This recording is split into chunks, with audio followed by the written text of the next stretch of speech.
Monbasa, Mvita. Topic: Excommunication, stroke, ostracization,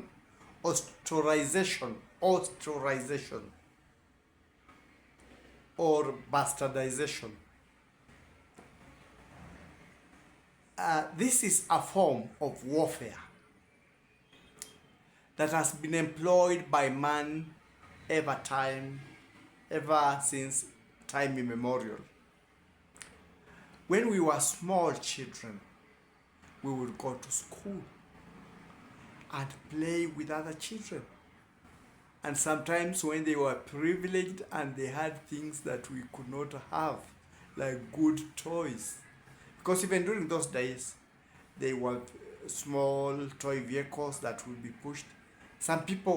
Few people who were wealthy had some vehicles that you would put ever-ready battery, and then the vehicle would move by itself. And sometimes the owner of that small thing, the toy, would refuse to give you. And because we didn't have the money, most of us, we had the communal power, friends. So you tell your friends, don't talk to him. He posts, he's got that, don't talk to him. And people would shun you. When you come, they don't talk to you. They don't do anything with you until eventually when you gave up and you let them play with your toy. And then you became a friend again. There are times when you found favor amongst your teachers. And some would not want to talk to you because of that, because they would not find that kind of interaction. The teachers interacted with them, but they interacted with you more, because there are times when you just find favor. People like talking to you. And then you will find people don't talk to you. So we used Ostrozization or excommunication as a weapon. But I didn't understand it was a weapon. It's something in sociology that has been there for a long time. Until when I was in the place where I was working previously, I didn't know it was being effective. It's only this week, as I was going through it and as I experienced some things, that I realized what I was undergoing there was Ostrozization. Because you will find you stand with somebody on the street talking, and there is this car doing the siren so that you walk away. You are wasting time talking with this person. I didn't know it was a form of Ostrozization. Or you're walking in a group and you find people come behaving funnily, doing threatening things, but for you, because you can be able to read it in that communication language that they're showing, and total communication, and you realize you are being isolated so that you have little association with people. I didn't know, but when I started experiencing it after some of these things that I've been saying, then I realized, yes, oh, so that was what I was undergoing there, and I could not understand because I could not relate it to whatever was happening. So I'm going to talk about this thing, a form of warfare. From time immemorial in the Greek culture, when they had a politician whom they could not agree with, or somebody they would not agree with, they would come and vote. And mostly what they used to do, they would break a pot into pieces. And that act, that thing, was, the piece of pot was called ostraka. So when they did that, they would write the name of the person they don't want to talk to relate to. And so it led, the use of ostraka led to the word Ostrozicesion, which developed into the word Ostrozization, the one we use. This is what it means. It means shunning, blackballing, boycotting, exclusion, or marginalization. I thought ostracization would only be done to a person. But from these words I've been saying, there are kinds of bullying where you are bullied silently, you are not talked to, it's a form of bullying, you are shunned. When you look at somebody, somebody looks the other way or looks down, so that you feel you are an outcast, something that does not belong.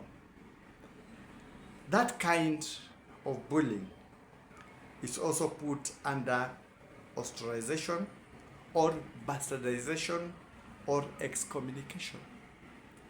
It's done when some people feel that you have different opinion from them and they cannot stomach their opinion, because sometimes stomaching an opinion means that we have to mature. There was a time when we had football. I was staying in Nakuru, but I come from this side, western part of Kenya. And the two leading teams in Kenya were from this side. There is one from Nyanza called Gor Mahia, and there is one called AFC Leopards. And whenever these teams played, some couples never talked, because we had some couples that had married across the line. So if the husband belongs, let's say for Gor Mahia, and Gor Mahia wins, and he is celebrating, the wife will give him cold treatment. No talk, no what, everything. I didn't know that is ostracization. Or maybe AFC Leopards won and the wife or the husband was from the other side. They got the same kind of treatment. It's a social practice I didn't know. The times you will talk about a certain politician that people did not like, because we talk of democracy, but we are still learning to be democratic. Let's be truthful. Because there are times you cannot stomach hearing a name of your opponent, and we sometimes react. Some reactions have been violent, but some go to that point. You ostracize the person. No communication if you can. No greetings if you can.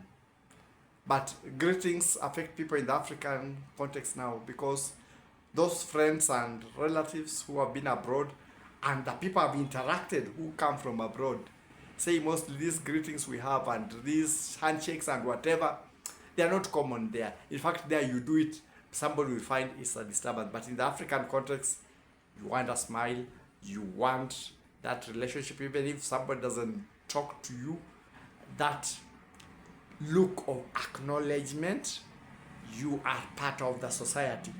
So there are times when people do that and they deny you that as a punishment, as a banishment. Punishment and banishment. You are banished from the society. But you are there. Don't talk to him. Don't even look at him. If he waves, don't even wave back. You see him on the road, move far away. Banished, ostracized. And this I didn't know was there in the Greek community. And when I think of it in the African custom, it also used to exist. Because there were times you would be told, don't talk to these children. No, don't associate with them. See them pass. That family, don't talk. So there are times when a family would be suspected of evil. Maybe witchcraft, maybe stealing, maybe evil things within the society.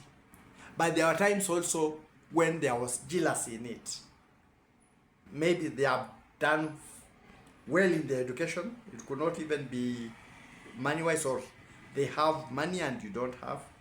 And you feel you should be able to isolate yourself or you don't have a certain common thing that you are supporting.